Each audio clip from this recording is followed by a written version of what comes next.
DCC Judgment 113 宪判 3, 2024, Case on the Criminalization of Public Insult. Hand notes. Article 309, paragraph 1 of the Criminal Code, which stipulates that public insults are punishable by short-term imprisonment or a fine, is proportionate and does not violate the constitutional protection of freedom of speech, so long as the punished act of public insults entails 1. Insulting speeches that are given publicly and purposefully to hurt another's reputation to the extent that it exceeded what a general person could reasonably tolerate, and second, under the balance of interest between the offender's freedom of speech and the victim's reputation, the latter is more worthy of protection. The term insult in the disputed provision, whose meaning can be deduced by a court through general legal interpretation, does not violate the principle of legal clarity. That is, the principle of clarity and the precision of legal provisions. Background note. Article 309, paragraph 1 of the Criminal Code stipulates a person who publicly insults another may be sentenced to short-term imprisonment or a fine of not more than $9,000. A question arises as to whether imposing criminal punishment for public insults is compatible with the constitutional principle of the protection of freedom of speech. There are 24 petitioners in this case, half of whom were found guilty finally on the disputed provision, and the other half are judges of local panels who question the constitutionality of the provision. When hearing public insult cases, the petitioners argue that, first, the term insult in Article 309, paragraph 1 of the Criminal Code is unclear, thus violating the principle of legal clarity. And second, a speech would not harm the reputation. A speech being found insulting only reflects the subjective judgment of the listener. Third, criminal measures are not the least restrictive means to protect the right to reputation. And fourth, the disputed provision may lead to a chilling effect on freedom of speech. In addition, some of the petitioners also filed constitutional complaints against the final court decisions in which they were convicted for the offense under the disputed provision. Summary of the judgment holding. 1. Article 309, paragraph 1 of the Criminal Code stipulates a person who publicly insults another shall be sentenced to a short-term imprisonment or a fine of not more than $9,000.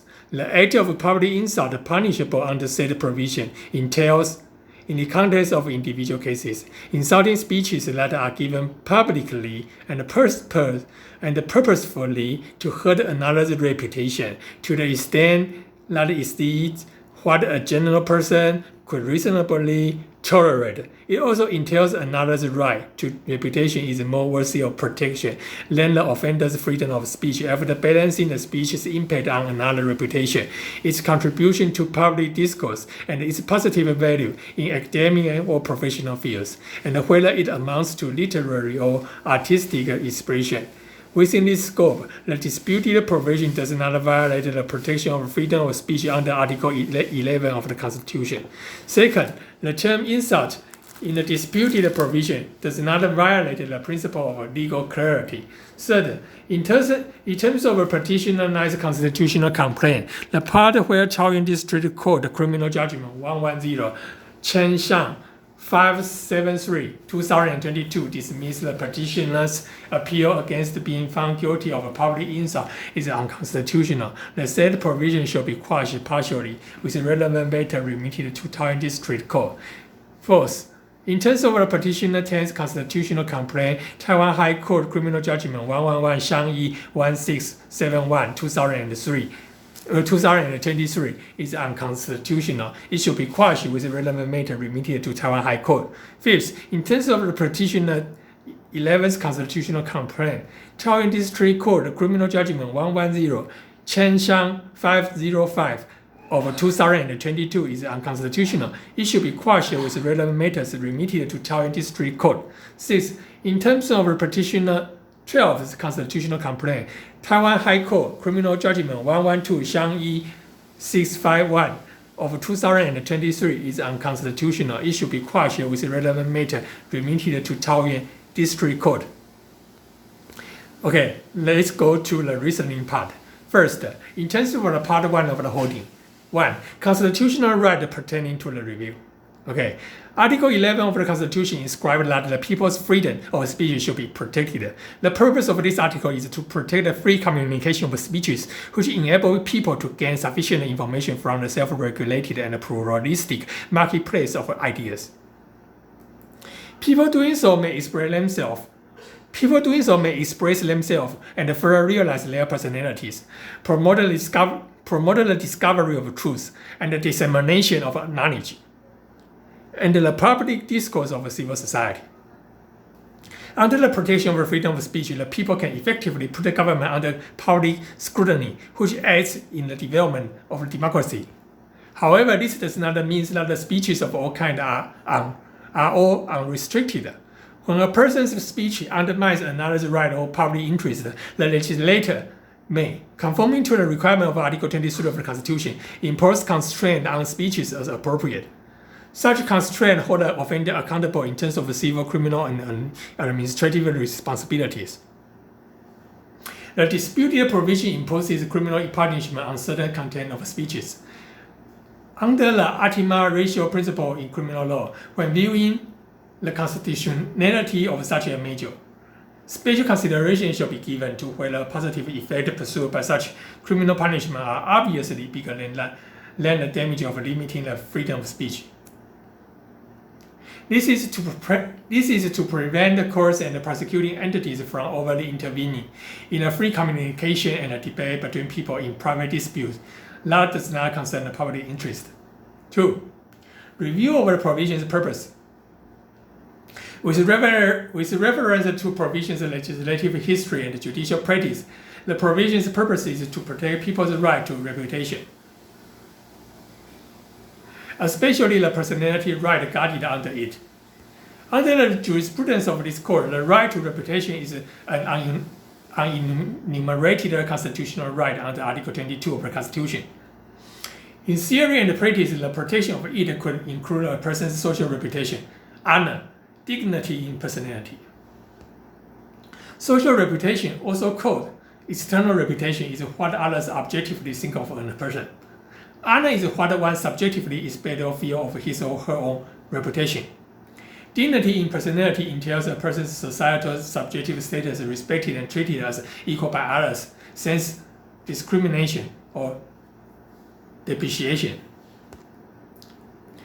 A person's equal subjective status is related to a person's development in personality and equality between members of society, which should be considered as a core of the protection of a personality right under the right to reputation. Personality right or the right to free development of one's personality concern a person's freedom as a subject of a right to decide, form, and develop his or her personal morals and characteristics. It is an unenumerated constitutional right that contains personal reputation under its scope of protection. The right to reputation can be seen as a specific personality right, as it is derived from the substantialization of a general personality right in the sphere of societal evaluation. In this case, the court only has to review the protection of the right to reputation, especially the part where it covers the protection of dignity in personality, instead of viewing the personality right repeatedly. In terms of the social reputation, whether a public insult is potent enough to tarnish one's actual social reputation depends on the context of each case. Criminal punishment is not necessarily needed if an insulting speech only undermines one's fame or merely causes one's actual societal reputation in apparent damage that can be cleared by marketplace of ideas. Employing criminal measures against insulting speech is to protect people's actual social reputation. However, this is a legitimate legislative purpose. In terms of honor, honor depends on a person's subjective feeling, which cannot be verified. It would be hard to foresee or ascertain the literal scope of the term insult if added honor under the protection of a disputed provision. Therefore, the constitutional right to reputation does not protect one's feeling toward his or her reputation. In terms of the dignity in personality, a person's subjective status is connected to personality development and the peaceful coordination of a societal communal life, which also concerns public interest. When a person from a structurally powerful group demeans the identity or qualification of another person from a vulnerable group, it would not only demonstrate the offender's hostility or prejudice against the group and its members, but also affect the substantive equality of their societal structural position and power relations. This type of insult has a negative ripple effect in society, instead of merely infringing private interest. Therefore, an intentional public insult that demeans another's character may degrade a person's equal subjective status and further cause substantial damage to his or her personality right. To conclude, the purpose of a disputed provision is constitutional, so long as it protects a person's societal reputation or dignity in personality from being damaged by another's insulting speech. 3. Review of the provision's measure.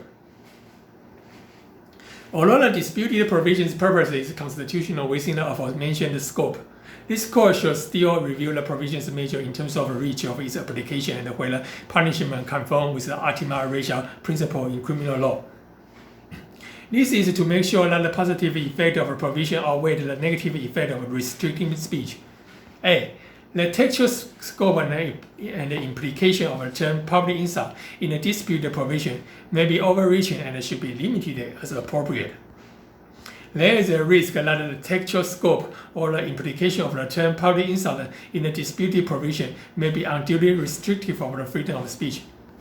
This risk arises from the fact that the punishment may be overreaching due to the lack of stable criteria and may be unduly interfering with an individual's use of language, or may penalize negative speeches which also serve a function of public discourse.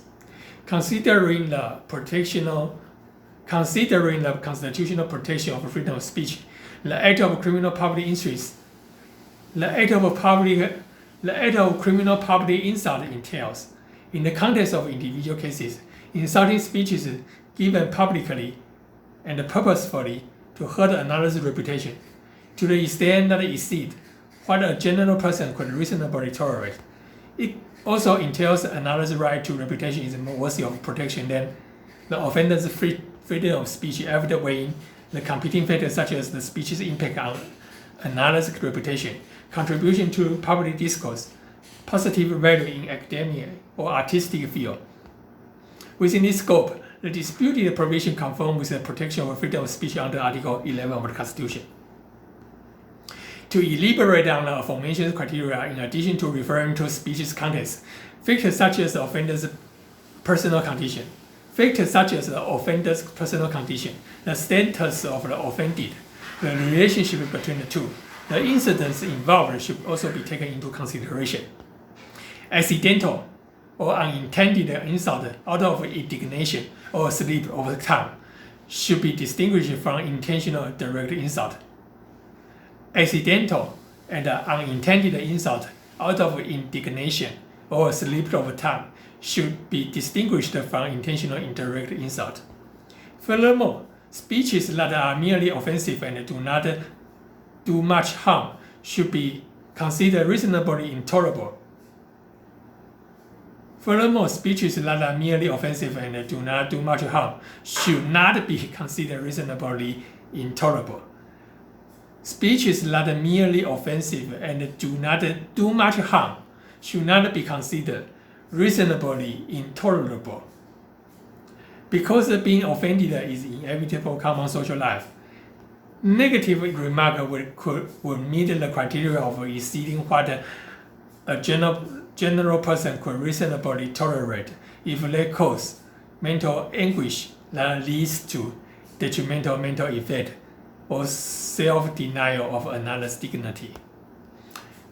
Negative remark on public affairs, though distressing to certain people, may still be valuable for public discourse. The same goes for speeches concerning another person's academic or artistic performance. The value of this negative remark should be considered in context instead of being punished directly for public insult. The deterrence effect provided by the disputed provision conforms with the ultima ratio principle in criminal law. Under the ultima ratio principle in criminal law, offenses that are punishable by criminal measures, in principle, should be limited to antisocial conduct that damages the public interest. If a publicly issued insulting speech has harmed a person's social reputation or dignity in personality beyond the extent what a general person can reasonably tolerate, it is not merely offensive, but it is also antisocial. This is especially the case when the speech is intended to degrade a person's structurally vulnerable character. This is especially the case when the speech is intended to degrade the person's structurally vulnerable character. For example, race, gender, sexual orientation, disabilities, and further undermine his or equal subjective status as well as dignity. The legislative decision to punish such speech with criminal measures provide a general deterrence effect, which does not violate the ultima ratio principle in criminal law. The disputed provision includes short-term imprisonment as one of the options for its statutory punishment. Although the short-term imprisonment may be commuted to a fine, under the constitutional principle of proportionality in sentencing, it could still be draconian to deprive a person of bodily freedom solely because of the person's speech. Short-term imprisonment should only be considered for severe public insult cases, such as online or digitally transmitted insult that cause continuous, accumulative, and viral harm to the victim. In terms of the judicial remedy of the petitioner's original cases, even though the disputed provision is constitutional within the scope mentioned above, petitioner 1 to 8 final court decision should be remedied if not conform to the judgment. Under Article 92, Paragraph 2 of the Constitutional Procedure Act, applying Article 91, Paragraph 2, mutatis mutandis, these petitioners may petition the Prosecutor General for an extraordinary appeal if they believe the final court decision of their cases violated this judgment. The Prosecutor General may also file an extraordinary appeal sua sponte if he or she believes any of these decisions violated this judgment. In terms of Part 2 of the holding, the term insult in the disputed provision is a value-dependent indefinite legal term, which may raise the question of clarity. However, as it is viable for the court to interpret and apply such an indefinite legal term in individual cases, the provision is not in violation of the principle of legal clarity.